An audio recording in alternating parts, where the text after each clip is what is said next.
No, sorry to come at you looking like a bit of a mess.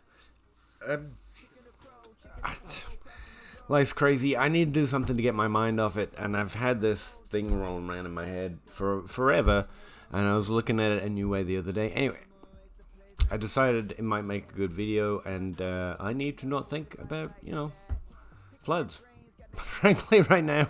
So let's talk about prospects. Specifically, video I want to do today is about what does a good and a bad year look like. There are many ways to judge it. I'm not going to say there is an exact number or an exact stat you should have a player over or under. But at least kind of how I go about deciding if a prospect has done well in their rookie season versus doing bad. Now, obviously there are some players where it's pretty easy to identify they had a good season, like Justin Jefferson, but bad is very relative, and it can be relative to a number of different things: draft capital, draft expectation, age, the end of the league, whether they were injured, whether they had so many games, whether they had Julio Jones on the team. But I want to talk about a more generic average, in that what do most prospects do on average across several different stats before they go on to have multiple good seasons. Now, I've reached out to a few people, and one of them responded. So shout out to Jordan. I've forgotten his Twitter handle, so I'm just going to move on with it. I'll put his YouTube thing in the description. But he said I should go back to basically working the database live instead of filming it and then have it in the corner, because I don't know, he's better at this than me, so I'm just running with it. So we're going to do that today. So what I've got on the left of me here, that's an exaggerated it's a version of something I got in my NFL database that patrons have access to for the whole mega paywall of a full dollar. And again, I don't have a website. It's not fancy. My main goal is to teach people, if they want to know, how to do that, and then they can make their own and answer their own questions, or at least provide the stats that they can just go look up things and find answers to questions they may have. Although I'm more than happy to do it myself. So I find it useful to have several tabs around in different databases that can look things up quickly, either answer questions on Twitter or to refer to things if I'm going to do an episode, an article, or a podcast, just to give a brief visual of what I'm actually talking about. Kind of proof of the pudding instead of just having to trust me. And so one of those is looking at the career arc of players. Yeah, thank you. At different positions through certain different production levels with certain draft capital. So, on average, when do running backs peak? Now, the thing I'm always talking about is a fallacy of the average, because I spend so long looking at the average. It's important to remember that because it's an average, it means many players were below that number, and some players were well above that number, which means the number itself doesn't reflect what you should expect or what you want, but it's giving you an idea of what constitutes the prime meridian, the division line between a good and a bad season. And so let's just take a quick look at that, and then I'll show you something that I've been working on to try and improve it.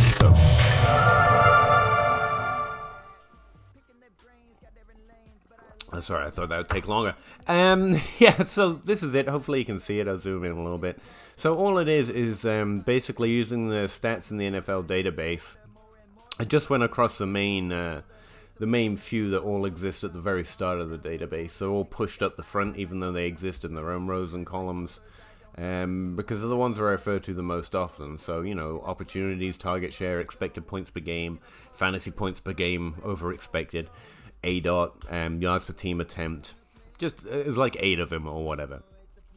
And again, there's lots of more stats in here, but those are ones I just use as a quick reference for how the season went or how the season's going, or if you just want to see the points per game of a particular player, you don't have to scroll across and find the relevant section. You can just use these quicker tabs up front. So I thought that would be a good place to start. And so when I'm in the career production tab, what I did, if I can unfreeze this so I can scroll down, is just look at the average of players in their first year, second year, third year, fourth year. These are career years, basically. And at the top, I can stipulate whether it's a running back or since what year. Right now I've got it set to all players in their first, second, third, fourth, fifth, whatever year, since 2010. drafted in the first 3 rounds, and RotoViz data uses the exact pick number, so, a little maths involved. If you want to use the first round pick, it's the top 32. Obviously, 64, 96, you've got top 3 round players. And then a certain production level. So right now I've got it set to running back since 2010. Drafted in the first 3 rounds, went on to have at least 2 top 24 seasons. So a good boundary, but it's not like we're looking at players with multiple top 12 seasons, mainly because there's not that many of them, and I just wanted to start with a lower threshold. So that's what this table is, and you can see that, most running backs, kind of peak, and definitely seem to break out at a higher rate. Breakout, I've got separate videos on that, obviously, and a separate tab, obviously, to show when the breakout years actually are. That's over here, right? Yeah. Breakout year averages for wide receivers with their own thresholds. But we're into career arc right now, so ignoring that. And you can see the average peak of a running back with at least 2 top 24 seasons is between career year 2 and 4. But what about age? Yeah, I have one over here doing it by age 2. Shush. We're just looking at career year to keep it simple right now, okay? So, years 2, 3, and 4 tend to be the peak, but as you can see, and there's definitely survivor bias paying off here, running backs who are good, who keep playing, tend to have pretty good numbers, actually. Even second contract running backs, that fear is largely outproduced, but you can see on average, again, that's all the fallacy of the average, that the best years are 2, 3, and 4. They mostly break out in their second year for sure, but their first year tends to be pretty high scoring in general. So, why am I looking at the thing? Because I want to know if a player had a good or a bad career year. It's one of the questions I personally have. What to do with Denzel Mims, what to do with Clyde Edwards-Helaire, right? And so normally what I have is in the Patreon database, I think I just have one line here, and you can type the player's name. You can even type their career year in to try and see, how does their second or third year compare to this average that we've got running down the bottom. Either way, right now we've got it set to David Montgomery in career year 1. So these are the stats David Montgomery picked up in his first year as a running back in the NFL. And below here you can see the average of successful with 2 top 24 seasons, average of running backs with two top 24 seasons directly compared to what David Montgomery did. And he's in here specifically because someone I mentioned, having a good rookie season is a good thing. It's actually almost more, at least it kind of drowns out most college stats, even if the college profile overall still has significant value. Like, you still hold on to players, I think, a little bit more if you believed in them enough that, you had them in a certain tier in your ranks or whatever. Before and after the draft, those are the players I'd rather ride or die with, right? But he didn't really ask me about that. Instead, just said, "Yeah, good luck not having Juju," which makes no sense because I'm literally like I was the highest ranker on Juju. I was already pretty popular then, so neat. But screw that guy.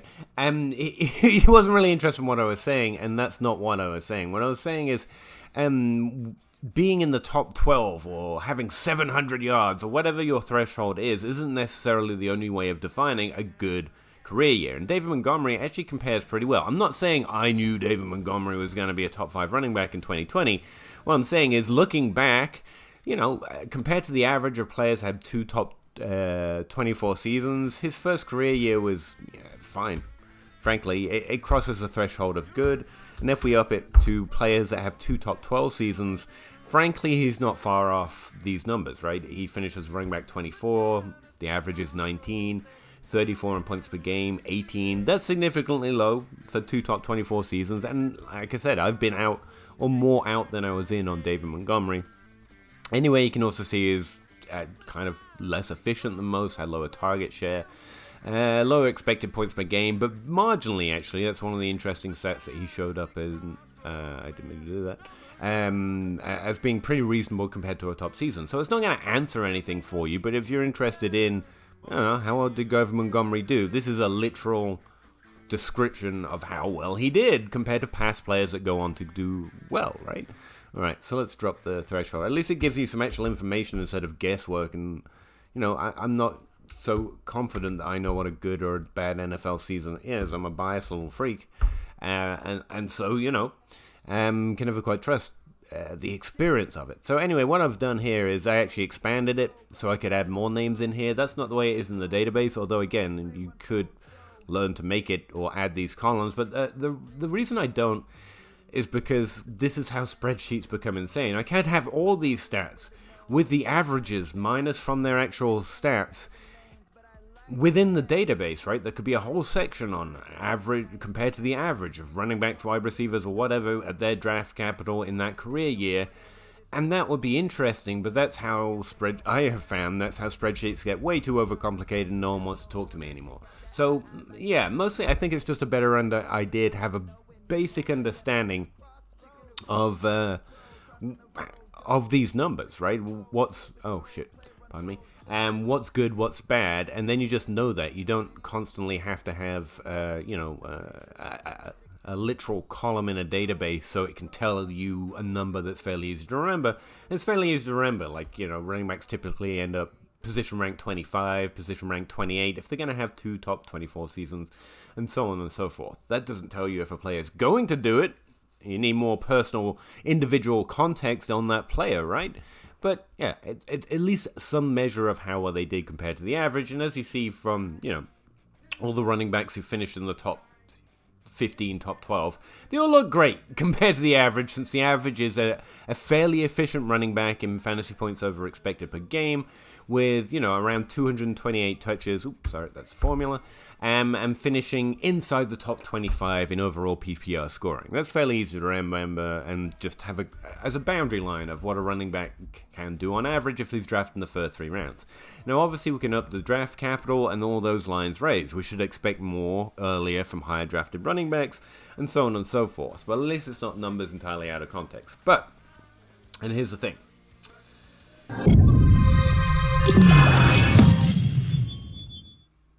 While working on that, it struck me that it's still kind of out of context, right? And what I needed to do was look at how often is a player above or below that line, to know which stat, if any of those stats, are particularly important. I've been watching Bobby Koch at Reek Fantasy succeed for years, just having a yards threshold for rookies that he pays attention to for wide receivers.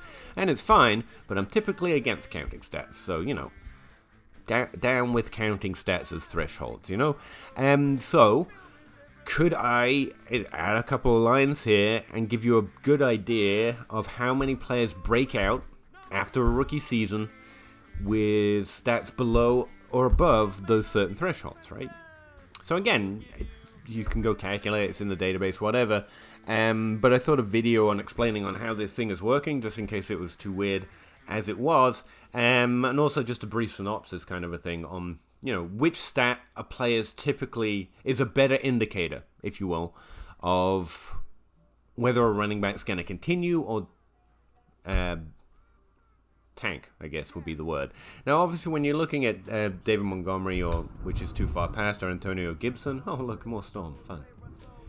Antonio Gibson, these guys have already crossed a significant threshold. We know they had good or bad seasons, but what about DeAndre Swift, who's only running back 17, or Clyde Edwards-Helaire is running back 22, and everyone's now down on, even though they're still high on J.K. Dobbins, who finished lower, and so on and so forth. Or James Robinson, who literally is the only one who demolished these averages in this class, but still. So, what I ended up doing was literally adding those 2 lines. This line counts a number of running backs who succeeded or broke out after their rookie season, or at all for that matter, for at least 2 top 24 seasons below each of these stats. So 10 running backs who finished outside the top 25 since 2010 went on to have 2 top 24 seasons without being running back 25 or above, or below. Whichever direction is positive. In other words, they were below this stat. Those are the hits that happened despite not crossing this threshold. A literal count, but obviously counts are also require a little more context. So what I did is I did the percentage of it in this group. All right, let's go back. So what did I find? I found actually that overall position rank is actually probably the best. In terms of running backs with these thresholds through these years, whatever, is actually the best indicator, in that only 35% of running backs who broke out for 2 top 24 seasons actually finished outside running back 25 in their rookie year. For every other stat, the number is higher. So the next best case would be, let's see, 35, what is it? 42.9. Games played. Also opportunity score over here, which you can't see yet. Hang on. So what this little column is saying here is that 12 players, or 42% of running backs who had 2 top 24 seasons in their future, had an opportunity score below 46%. So 46% is a pretty decent line because, you know, less than 50% or less than 45% or only 42% of players broke out without crossing that line. Now, as you'll note, and it kind of struck me as kind of hard in the head, none of these numbers are particularly comforting. 35 is the best we have, so we're going to miss on 35% of running backs if we just used position rank.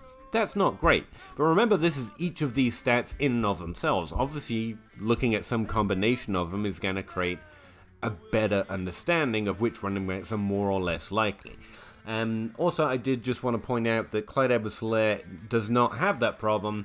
He is above all of them. He had a better opportunity share, he had a better position rank, he had better expected points per game. He was slightly inefficient on a fantasy points per game over expected level, much like David Montgomery, I guess you could say, which is weird for a receiving back, but we also know he struggled with touchdowns in the 2020 season. And again, none of these averages should be taken out of context. You should consider the player, the team, and what they actually did in their specific season, and how they did it, instead of just going, oh, it was above or below the line. That's the only thing that matters, especially when we consider that none of these stats, in and of themselves, really provide you much more than, you know, a pretty decent 30 to 40% miss rate, right? All right, the other thing to note is one that has the least to say about whether running back is going to go on to be successful, you know, as judged by having 2 top 24 seasons or less, is team position rank. It doesn't matter if you're a running back 1, 2, or 3 on your team in your rookie year. It doesn't matter. Now, who does that apply to? It could well apply to J.K. Dobbins more than most, since there was definitely much more of a committee there. In fact, most of these running backs kind of will score out as a running back 2 or 3 in overall PPR points, except for Jonathan Taylor and Clyde Edwards-Helaire, because of the way their seasons rolled out.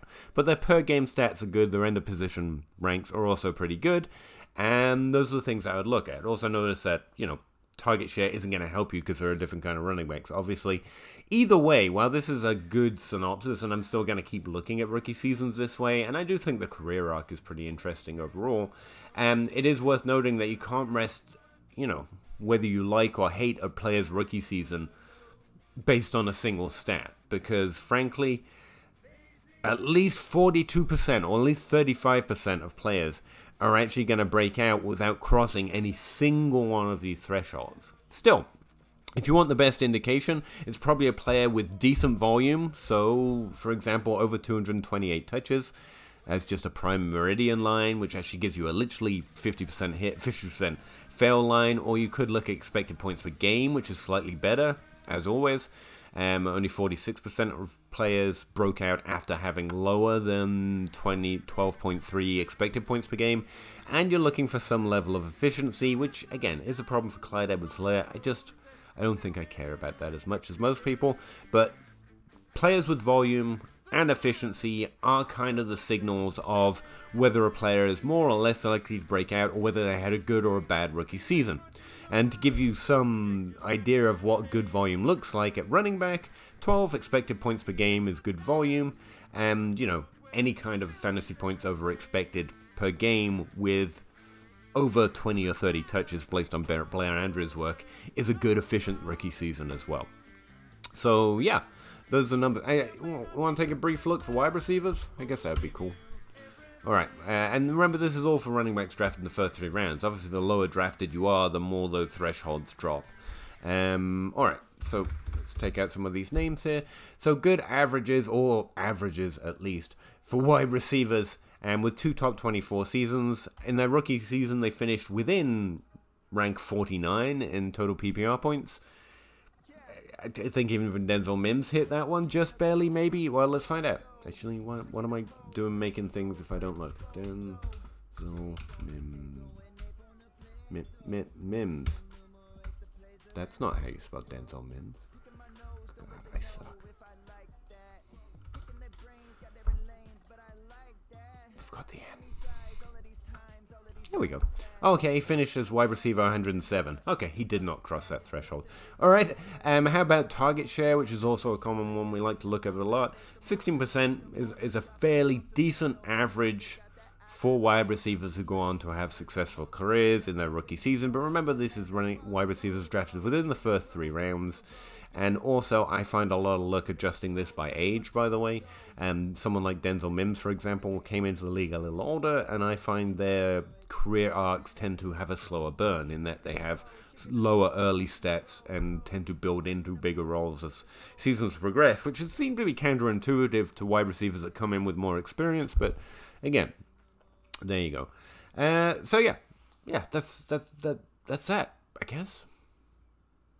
Want to do yards? How long we got? We're 20 minutes in. We can add a yards column. Why not? We're out here grinding, right? Wasn't gonna, but let's see now. So instead of this, we want to see what? Receiving yards, I guess, to start with.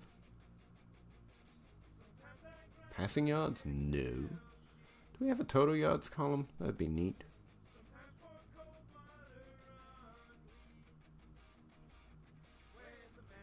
No, I don't guess I go. Okay, we just go to receiving yards. Alright, what is it called? CF. Neat. So, go find me the average in column CF for those wide receivers. Alright. Just check everything else is looking up right. Yeah, there you go.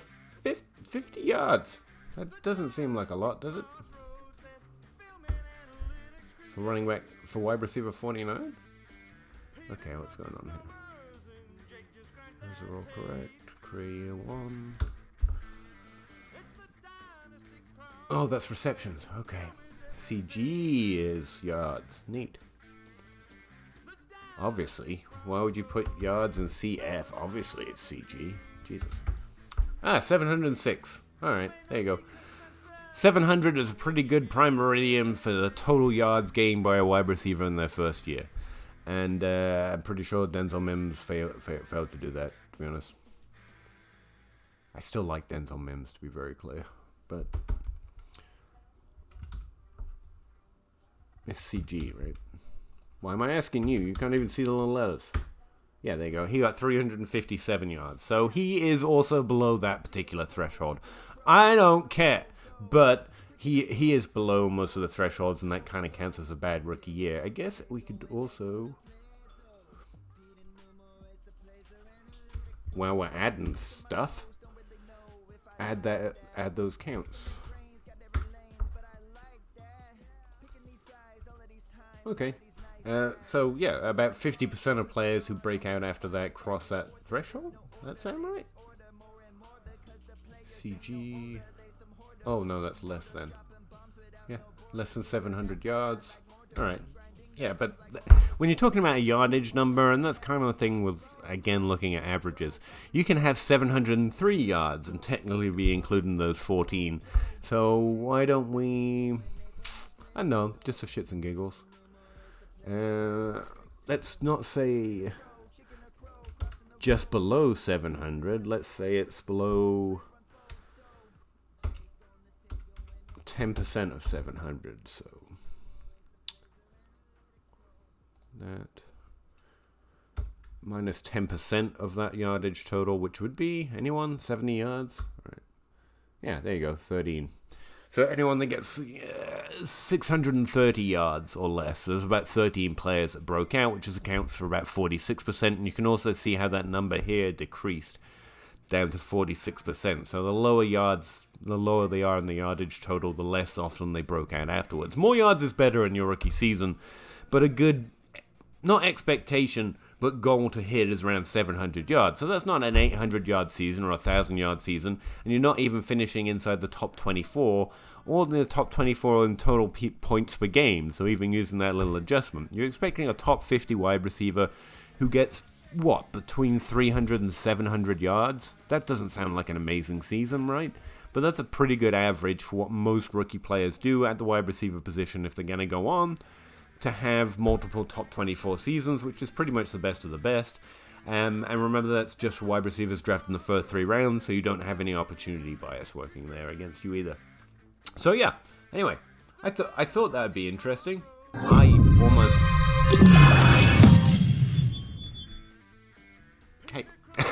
I almost forgot for a second that I'm in mid-panic mode. I enjoyed it. I appreciate you coming along for the ride. No, I hope you're happy, healthy, and safe at least. I appreciate you checking it out. Let me know if you didn't, or, what you think of this way of